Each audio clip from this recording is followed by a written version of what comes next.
You know, I've had a lot of different questions asked. Why did you retire and get back on the truck again? Okay, well, I'm going to talk about this on this video because we have to look at what led me after 9 years to get back on this truck again. You can see the name right, Savannah, okay? Salt Lake City, Utah, or Topeka, Kansas. Same company. One has the trucks, the other one has the work, the dispatch. And I'll talk to you about this. It took me 3 months to get through this. But anyway, you can see this. It's kind of dirty. My Savannah hat. Yeah, let's get a close-up look at that. In fact, let's get it to look like just like this. There we go, Savannah. Okay? Get that back on.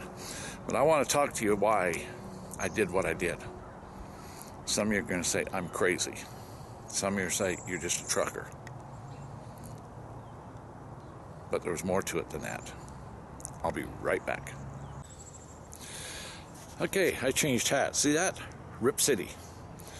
I'm going to talk about where the name Rip City came and how the Blazers got attached to the name Rip City.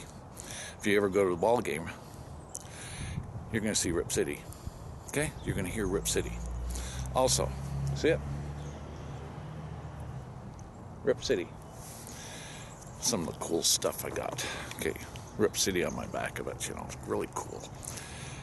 But why, after, I think it was 4.5 years, maybe 5 years, something in that area, I threw this hat off and put on a trucking hat.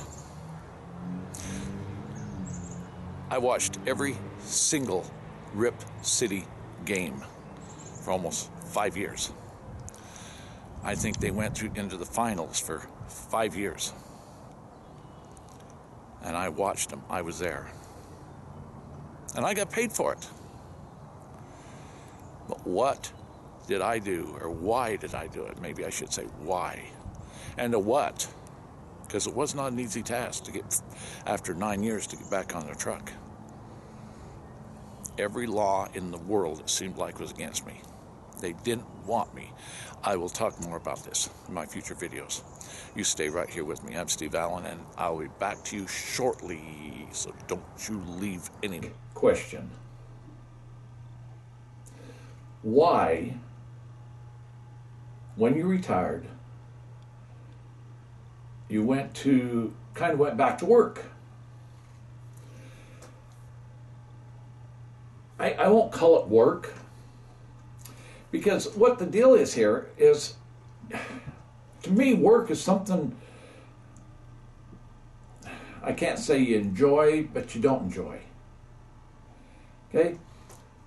I enjoy work, certain kinds of work. I like work that gives me a challenge. I like work that my mind can work. But after I got off the truck,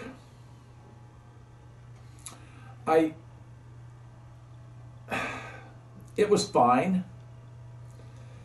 I did put out a fishing video series, I should say, 13-episode series that went national TV on the Pursuit Channel, Dish Network. Some of you might have seen it, watching fishing the Pacific Northwest. But I forgot what the name was. That was a lot of fun. It was a lot of work. A lot, really. Because I really didn't know a whole lot about it, filming. I didn't even own a camera. But it was, my wife and I were able to spend 2 summers on the Lower Columbia River and Pacific Ocean. We got Milt Gudgel of Pacific Salmon Charters to back us up there, and they had, I think, 6 or 7 boats at the time. And so we spent 2 summers, basically, with cameras in our hands, out there on the ocean. I got a lot of videos out there that you're going to be able to, if you go on my Sundog Film, or Sundog Film Productions, or Looking Through the Windshield, you're going to see a lot of these videos. Like Milt himself, over 11 million hits on one called Monster Clams. I will talk to you about that video. And a lot of my others, how to how to cook clams, over 1 million hits, how to fillet a fish, tuna. I don't think they use the word fillet. I think that's a salmon term. Whatever it is. I just filmed it. That one's over 1 million hits, 1.25 million hits. I did some motorcycle racing. Yeah. I went to Jackson Hole, Wyoming. And for 2 different years, 4 days each. So like 8 days up there on Jackson Hole on Snow King Mountain. Part of a 5-man crew that we shot from different angles. World champion snow machine hill climbs. It was work. Standing for 10 hours a day up there on a snow-covered mountain. 1 year almost freezing to death. We had the suits on, but it was, my camera. I had my camera. It was too cold. We had some rains. I'd got borrowed a few towels from the motel we were staying in. I'd wrapped my camera all in all these towels, and had my gloves with my fingers cut out. I made cotton gloves, and I cut the fingers out so I could run the controls. And constantly out there in that cold weather. All these snow machines was trying to climb this cliff. If you want to see that one, I don't have too many videos of that. I think I'd have to dig deep to find some of those. But I'm sure it's still running. World champion snow machine hill climbs in Jackson Hole, Wyoming. I'll put it on here as I get going. I can't remember right now the name of the club that has been putting it on for, I think it's over 30 years. Washougal MX Hangover Scrambles. A joy, 2 years. My wife and I shot that for 2 years. It was a 1-day event each time, and it was a ball. That's what some people call work. In fact, people used to say, Steve, I thought you was retired. I go, I am. And then as I was doing all this, and I was editing out and happening, and I don't remember how I even did it, how I got into it. But I become a part of the Rip City. Okay, is this cool? Yeah. This is, throw that around your neck. My hat, Rip City. You might know it better. You might hear it on TV. The Blazers, Trailblazers. But work wasn't work, but you spend 4 or 5 hours on your feet helping people do whatever, and I had a fantastic job. And I'm going to talk to some of these things about you. Make some other videos about some of these things that I've done. I did. But I spent pretty close to 4.5 years there. Watched every single Blazer tournament, game, their final tournaments. I was able to watch those. And all, Garth Brooks on stage, and Taylor Swift, and, a circus. We're talking. I had stage position on Garth Brooks for 3 events. I was right there. Garth was there. I was right here. And I got paid for it. You want to call it work? You want to call it retirement?